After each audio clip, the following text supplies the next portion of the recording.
Those timeless buildings in Marshall were designed by just one man, and today he and his work were honored with a new historical marker. KLTV7 Soraya Bonds was at today's unveiling. City officials and the community gathered to celebrate the unveiling of a historical marker which honors Marshall native and architect Cornelius Granberry Lancaster.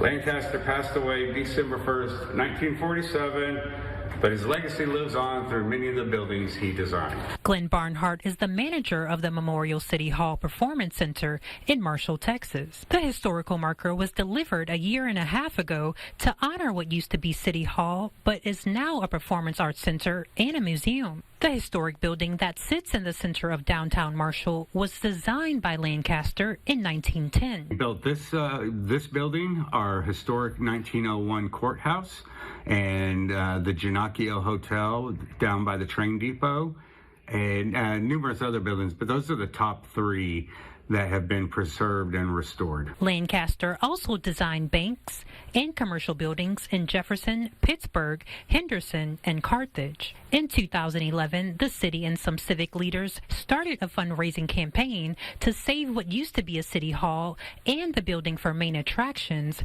while the building was being used as a storage unit. And after a long fundraising campaign and renovation process, the building was renovated, restored, saved, and we had our grand opening in October of 2019 as a state-of-the-art performing arts center. The historical marker was made possible by former City Commissioner Gail K. Beal. It's a pretty long process. You have to write a history and raise money to pay for the marker. Soraya Bonds, KLTV 7 News.